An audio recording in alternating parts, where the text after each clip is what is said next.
merasa dirinya sudah pintar di futsal, makanya latihannya juga istilahnya apa? Kalau merasa dirinya sudah dipanggil dia bilang sama Ji. Istilahnya sama Ji, latihannya apa?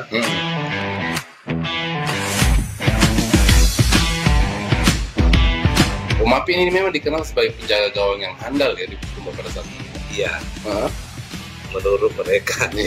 Karena posturnya besar, salto-salto juga. Saya pernah diceritakan sama sepupu bahwa Mapi lah itu penjaga gawang yang luar biasa gitu. Saya pesan satu kurir. Saya bilang saya butuh makanan santan di Jalan Panjaitan. Saya bilang Mapi. Oh, lebih harus maksudnya Mapi.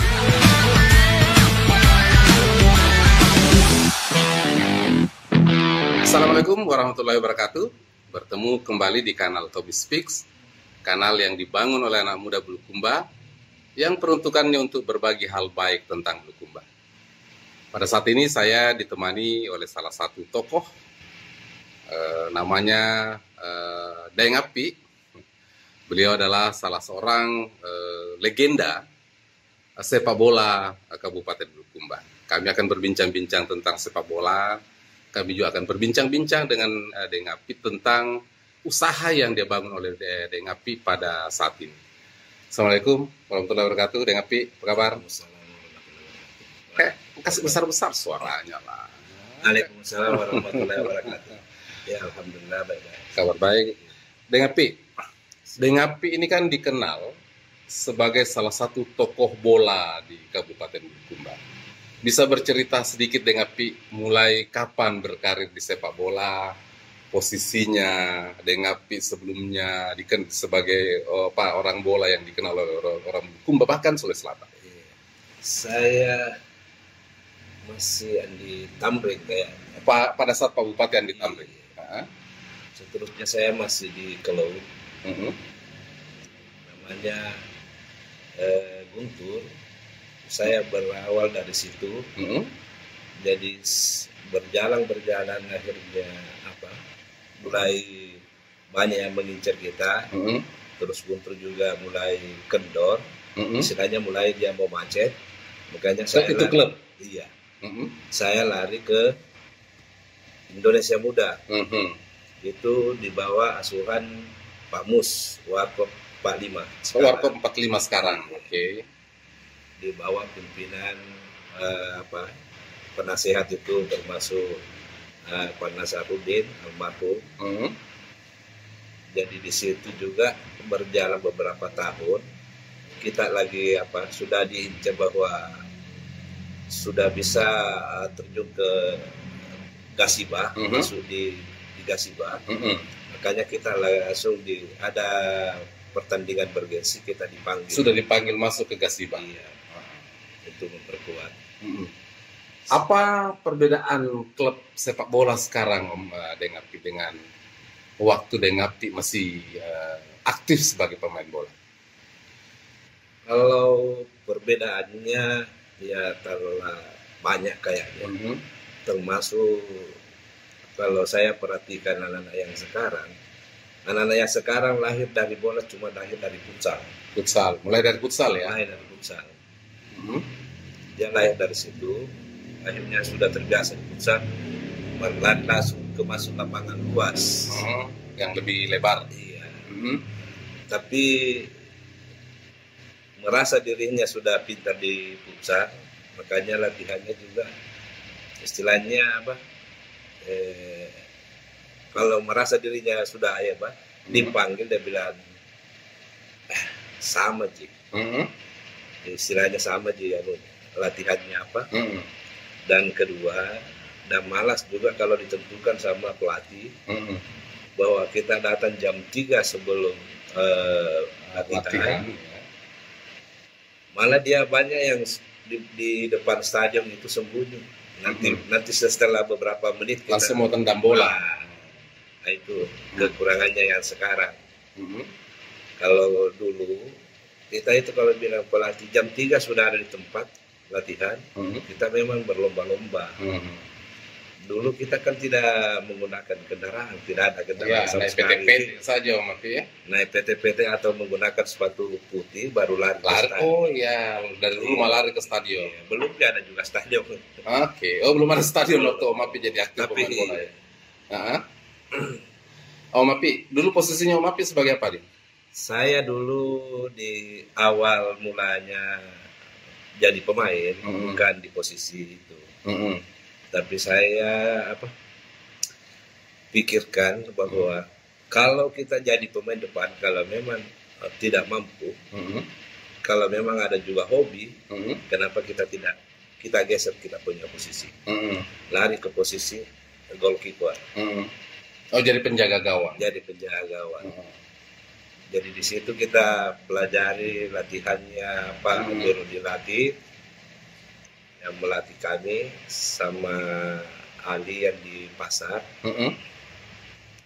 Itu makanya kita berjenjang terus berlatih sama mereka, tidak mengenal lelah. Pengalaman terbaiknya Om Api sebagai penjaga gawang pada Saya, saat kapan Om Api? Di masa jaya-jayanya Om Api ini. saya terakhir main waktu ada PSM. Terakhir kali memperkuat Bulukumba dan utamanya Gasiba. Terakhir. Cuma saya tidak tahu tahun berapa itu. Pada waktu itu Pak Bupati di periode pertama. Oh, di Sukri, Pusat Wali di periode pertama. Di Di Patabai. di Patabai. Oke. Karena kami itu ada kenang-kenangannya sama mereka. Dan perbedaannya, kalau kita itu mau bertanding secara resmi untuk divisi atau untuk keluar di daerah, kita itu dipanggil sama Pak Bupati di ruangannya untuk diberikan pengarahan. Ya. Karena mewakili Bulukumba. Iya. Kapan terakhir Om Api setelah berhenti menjadi pemain bola? Waktu ada PSM ke sini. Oh terakhir. Terakhir. Om Api ini memang dikenal sebagai penjaga gawang yang handal ya di Bulukumba pada saat itu. Iya. Menurut mereka. Karena posturnya besar, salto-salto juga. Saya pernah diceritakan sama sepupu bahwa Om Api lah itu penjaga gawang yang luar biasa gitu. Nah Om Api, setelah penjaga gawang, kemudian saat ini kan Om Api buka usaha warung, namanya warung Kandre Santang. Apa warung jenis makanannya Kandre Santang. Kenapa tiba-tiba Om Api melihat bahwa usaha Kandre Santang ini menjadi sesuatu yang usaha yang baik untuk dikembangkan di Bulukumba? Begini, saya kan dengan mamanya berkomunikasi. Waktu saya berhenti di kantornya almarhum koperasi Berkat di Reski sama yang dengan bosnya Takit sekarang. Jadi saya di situ berhenti beberapa tahun, berjalan 10 tahun. Oh, Om Api bekerja di situ selama 10 tahun.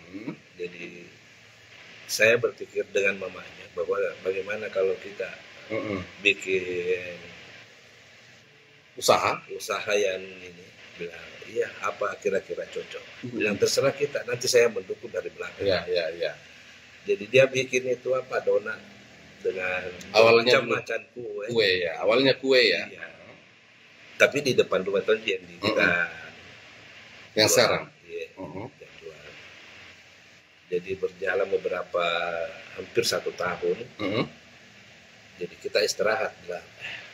Kalau dipikir kayaknya pada waktu itu kan dibilang tidak memenuhi sesuai harapan lah ya. Tidak sesuai harapan. Iya. Artinya usaha donat, usaha kue-kue itu tidak memberikan keuntungan yang cukup untuk Om Api dan keluarga.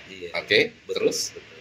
Jadi berjalan kita istirahat lagi, pikirkan apa yang bagus lagi kita kerjakan. Jadi saya bilang dengan ibu di rumah, bagaimana kalau kita coba buka Kandre Santang, karena di daerah kita ini tidak ada penjual makanan selama ini. Tidak ada penjual Kandre Santang sebelumnya. Pokoknya makanan selama ini. Oh, tidak ada makanan di sepanjang jalan itu.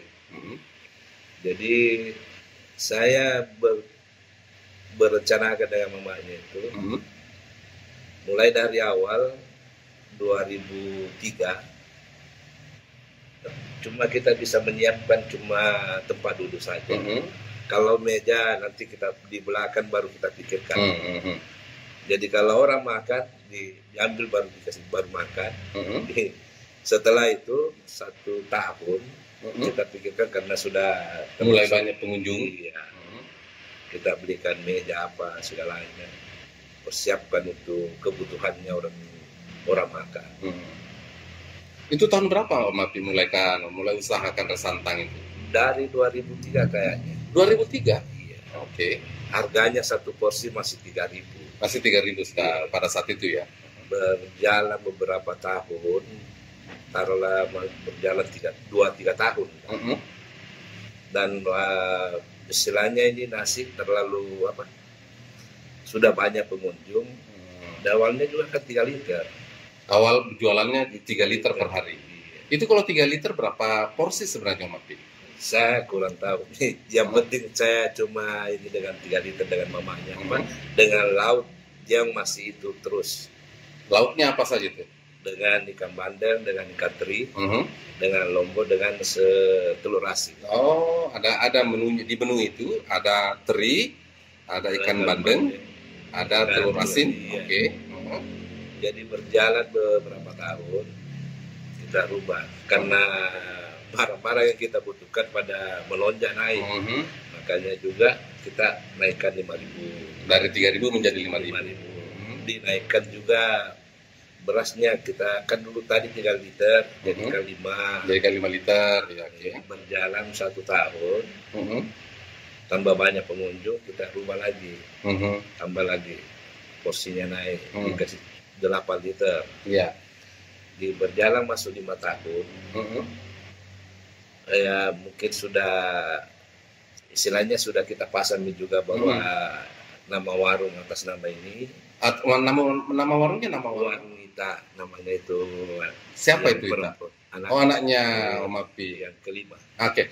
Om Api, ini kan tidak banyak orang yang membuka usaha kuliner, terutama kan resantang ini, itu kemudian laku.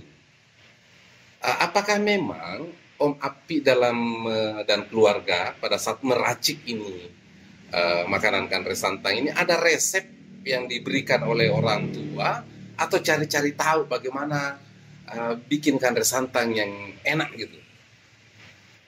Ya kayaknya tidak ada. Cuma resep pertama bahwa kelapanya sekian dan sekian liter berasnya. Terus kita juga cicipi, dicoba juga masih kurang enak. Terus jadi berjalan 1 bulan kita tambah kelapa. Begitu kita coba ya sudah mulai bagus. Dengan lomboknya ditumis sampai beberapa jam, sampai 2 jam kayaknya. Tidak usah ceritakan resepnya. Itu rahasia perusahaan itu. Maksud saya hanya ingin tahu apakah itu resep dari turun temurun atau sebenarnya diuji coba sendiri oleh Om Api dan keluarga, kemudian percaya diri memasarkan ke pelanggan. Istilahnya sendiri, cuma berdua dengan mamanya di rumah. Akhirnya mulai berkembang terus. Tetap kita tingkatkan kalau bisa. Kalau dia memang tidak bisa, dipertahankan yang tadi. Kualitasnya yang tadi. Om Api, sejak 2003, mulai dari 3 liter usahakan resantang ini, sekarang di tahun 2021, berapa liter per hari? Kalau sekarang adanya COVID, maka menurun kayaknya. Sampai 35 dengan 40. 40 liter di satu cabang utama. Sekarang Om Api kan bikin cabang baru. Kalau di cabang baru? Cuma 15 liter per hari. Di cabang lama 40 liter per hari. Kalau 40 liter itu 1 liter berapa porsi itu? Ya taruhlah 4 sampai 5 porsi. 5 porsi. Artinya kalau 40 200 porsi. 200 porsi ditambah dengan yang 15 liter itu kurang lebih 5 kali ya sekitar 160 atau 70 porsi, sekitar seperti itu. Iya, iya. Wow, itu sudah satu porsi berapa, Om Api? Kalau sekarang harga 15. Iya. 15 Iya, ribu per 15 porsi. Wow, luar biasa Om Api ini. Apa yang membedakan Om Api kandre santangnya Om Api dengan kandre santang yang lain? Kenapa kemudian memilih kandre santangnya Om Api? Saya kurang tahu juga karena sama-sama juga kita melakukan dan sama-sama peralatan yang kita gunakan. Cuma resep ada pada kita. Ya, ada masing-masing resep yang membedakan antara satu sama yang lain. Ya. Sejak kapan kemudian banyak penjual kandre santang di sekitar rumahnya Om Api? Saya berjual 3-4 tahun, baru ada yang membangun ke kandre santang yang kedua di satu jalur di Jalan Panjaitan. Berjalan sampai 5 tahun 6 tahun. Ada lagi membuat satu tempat jualannya yang sama. Dan kita juga tidak bisa menegur mereka. Ya. Biarkan itu menjadi kompetisi yang sehat. Pada akhirnya Jalan Panjaitan menjadi tempat kalau orang mau cari kandre santang ya pasti ke Panjaitan. Ya, gitu kan jadi pusat kuliner kandre santang, apalagi kalau tengah malam. Ya. Kami itu kalau memang kebutuhan di warung, istilahnya kalau memang tidak ada di Bulukumba, kita berangkat ke Sinjai untuk mencari yang kita membutuhkan. Oke, kebutuhan-kebutuhannya misalnya ikan terinya. Bandengnya masih ada bandengnya sekarang? Bandeng kalau biasa juga kekurangan bandeng di sini. Masih ada menunya di bandeng itu Om Api? Masih. Sekarang? Iya, dengan 15.000 itu ada teri, ada bandeng, ada tempenya. Ada tempe dengan ada telur asinnya ya. Wow. Kita coba ya, kayaknya menarik ya kita coba kandre santangnya ada yang Api ini Om Api. Matt, saya ingin Anda membuat testimoni lah dengan kandre santangnya Om Api. Sini Matt. Kita cobalah. Sinilah, sambil makan saja, pengen makan ini. Ada. Ya. Kita duduk sini ya. Enggak apa-apa lah. Nah, kita coba kandre santangnya Om Api. Ada telur asin.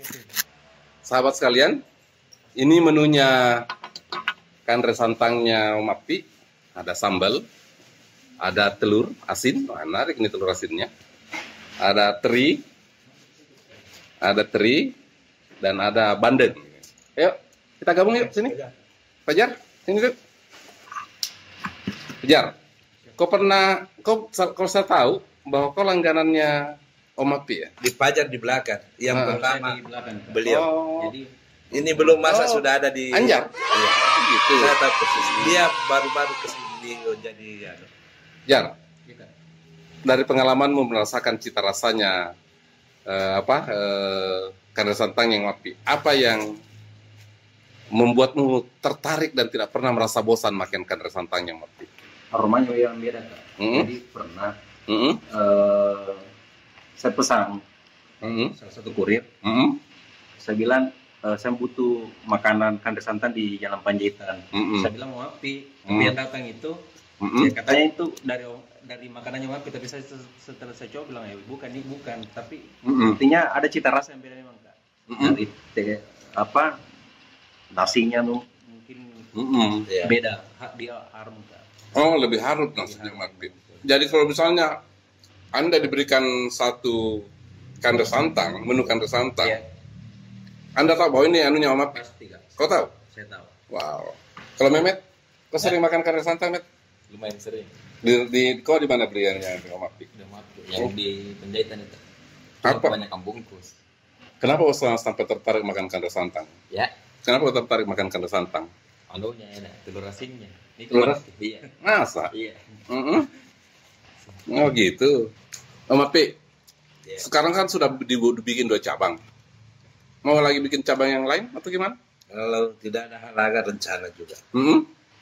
Rencananya saya kalau bukan diberi, kalau ada memang peluang lokasi, saya mencari di titik nol di Bundaran. Oh, rencana mau di Bundaran tuh jual. Kalau di ada, lapangan pemuda. Iya. Kalau ada kosong. Kenapa melihat bahwa itu potensi di situ? Karena di situ kan tempatnya orang ngumpul apa segalanya. Oh gitu. Dan banyak juga langganan dari sana. Oke. Om Api, selama ini yang penikmat kanre santang ini belinya di tengah malam atau gimana? Di tengah malam. Jam 10 sampai jam 1. Jam 1? Iya. Om Api buka dari jam? Jam 7:30 sampai jam 2. Met, selama ini kan kau bungkus, kau nggak pernah datang ke rumah ke tempatnya Om Api secara langsung makan? Pernah. Sama pacar atau sama teman? Sama teman. Sama tahu sama pacar bro. Ya. Udah pernah kesana sama pacar. Pacar? Pernah kesana sama teman-teman? Kalau sama teman sering Kak. Apalagi kan biasanya kan teman-teman di organisasi, di organisasi kan sampai larut malam kita diskusi apa, lapar ya, pasti tujuannya ke Ngapti. Menurutmu harganya terjangkau atau tidak? Sangat terjangkau. Sangat terjangkau dengan kantong-kantong mahasiswa. Sangat pas dengan cita rasa yang ada dengan makanannya Ngapti. Pelanggannya Om Api dari kalangan mana Om Api? Kalau yang paling jauh itu Malenggeri. Malenggeri? Iya. Sempat datang ke sini hanya untuk makan kanre santang?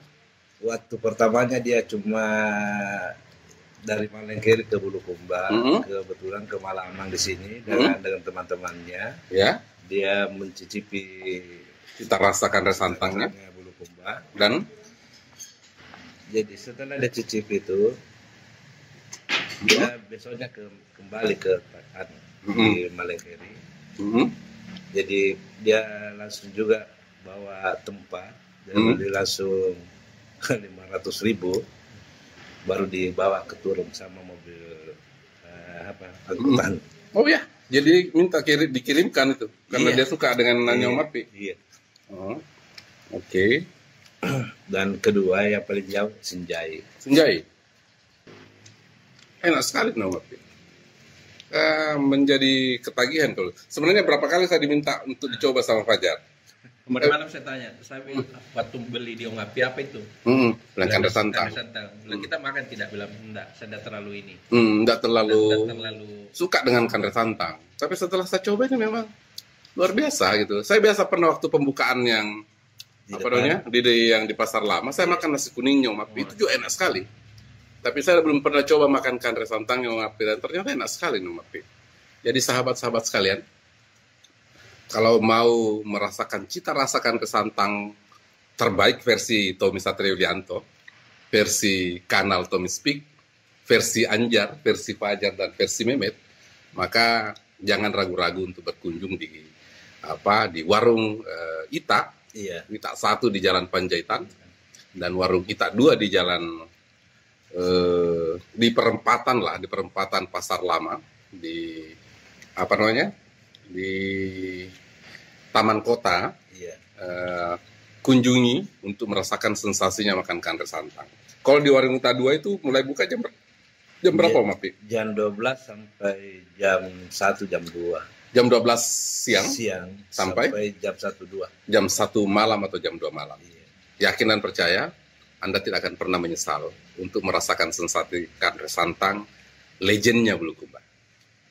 Mudah-mudahan dengan kanal ini Anda akan memupuskan rasa penasaran Anda untuk merasakan cita rasa kanre santangnya Bulukumba.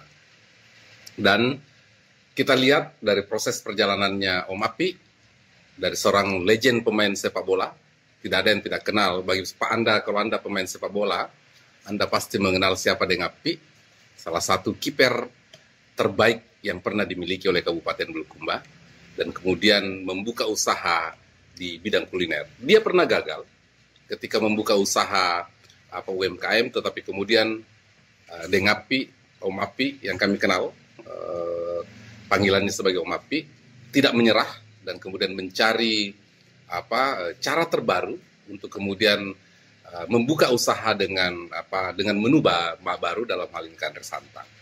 Beliau juga melakukan trial and error, uji coba dari menu yang dijual hingga saat ini. Itu juga berangkat dari proses uji coba sampai kemudian menemukan cita rasa terbaik dari kare santang yang saat ini kami nikmati. Semoga sahabat-sahabat sekalian dapat menarik kesimpulan, dapat menarik inspirasi dari proses yang dibangun oleh Deng Api, seorang pemain sepak bola kemudian jadi pengusaha. Kami sebutnya sudah jadi pengusaha ini, pengusaha di bidang kuliner, karena sudah buka cabang dari tak 1 menjadi tak 2 dengan porsi yang sudah sangat luar biasa menurut saya, karena sudah 40 liter dan 15 liter di cabang barunya. Mudah-mudahan ini bisa menjadi contoh, menjadi inspirasi bagi sahabat-sahabat sekalian. Sampai ketemu di kanal Tommy Speaks yang akan datang. Assalamualaikum warahmatullahi wabarakatuh. Waalaikumsalam.